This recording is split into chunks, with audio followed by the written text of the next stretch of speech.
11월 18일 오늘 만난 성경 말씀은 다니엘서 8장 26절에서 27절까지의 말씀입니다. 능히 원한과 죄에 대한 환상을 확실하니 너는 그 환상을 간직하라. 이는 여러의 이름이라 하더라.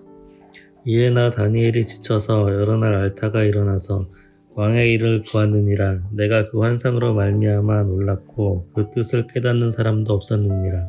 아멘. 오늘 만나로 만나주시는 하나님을 기대합니다. 다니엘은 환상을 보고 그 뜻을 알고자 했습니다. 그런데 그때 누군가 다니엘에게 찾아옵니다.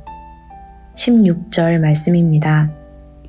내가 들은즉 을레강 두 언덕 사이에서 사람의 목소리가 있어 외쳐 이르되 가브리엘아 이 환상을 이 사람에게 깨닫게 하라 하더니 다니엘에게 천사 가브리엘이 찾아왔습니다. 가브리엘은 이후 누가복음에서도 수태고지를 위해 사가랴와 마리아를 찾아갔던 천사입니다. 이렇게 중요한 역할을 맡은 천사 가브리엘이 다니엘에게도 나타났습니다. 다니엘은 두려워 땅에 엎드렸습니다. 그가 내게 이르되 인자야 깨달아 알라. 이 환상은 정한 때 끝에 관한 것이니라. 가브리엘은 다니엘의 환상이 세상의 끝에 대한 것임을 알려주면서 각각의 상징이 의미하는 바가 무엇인지를 해석합니다. 두 뿔을 가진 순양은 메대와 바사의 왕들이고 순염소는 헬라 왕을 의미하는데 순염소의 뿔들은 헬라 왕들의 흥왕과 멸망에 대한 상징이었습니다.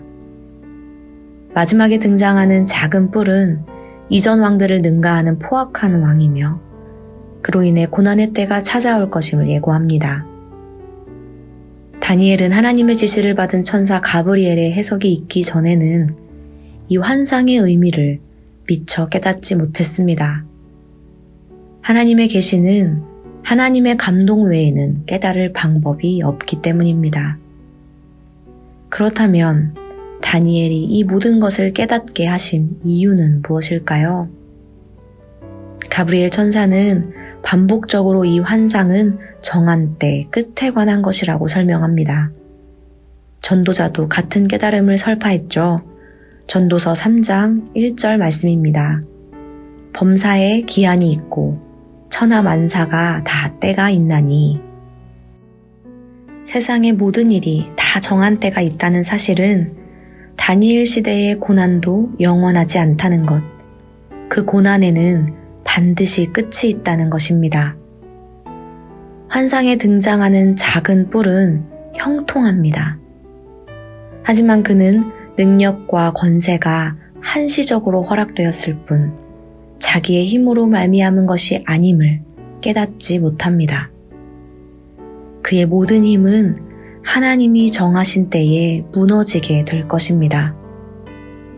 아무리 강한 권세라도 하나님이 허용하신 것이 아니면 설 수 없고 하나님이 거두시면 사라질 것입니다. 그렇기에 이제 이스라엘은 그 때를 기다리며 하나님을 의지해야 합니다. 눈에 보이는 권력과 형통함이 아닌 하나님의 뜻을 의지해야 함을 알려주시기 위해 하나님께서는 다니엘을 세우셨습니다. 다니엘의 시대처럼 우리 삶에도 고난이 찾아옵니다. 이해할 수 없고 견딜 수 없는 고난이 자리 잡을 때가 있습니다. 하나님께서는 그 뜻을 알고자 하는 자에게 모든 고난의 끝이 있음을, 그 고난을 주관하시는 분은 하나님이심을 깨닫게 하십니다. 이 모든 깨달음을 위해 다니엘을 수산성에 세우시듯 오늘 여러분이 서신 자리에서 세상의 형통함이 아닌 영원하신 하나님을 바라보는 하루 되시길 소망합니다. 기도하겠습니다. 하나님, 형통함도 고난도 모든 것을 주관하시는 하나님 손 위에 있음을 기억하며 오늘 하루를 살아내길 소망합니다. 우리의 모든 삶이 역사를 주관하시는 하나님의 때와 섭리 아래 있음을 기억하게 하옵소서. 예수님의 이름으로 기도합니다. 아멘. 이제 두 가지의 기도 제목으로 함께 기도하겠습니다. 첫째로 말씀을 기억하며 기도하기 원합니다. 고난이 찾아올 때만이 아니라 형통할 때에도 삶의 주관자 되신 하나님을 바라보며 겸손히 하나님의 뜻을 구하게 하옵소서. 둘째로 예배를 위해 기도하기 원합니다. 예배를 통해 하나님과 교제할 때에 하나님의 때와 섭리를 깨달아 알게 하옵소서. 이렇게 함께 기도하신 후에 개인의 기도 제목으로 계속해서 기도하겠습니다.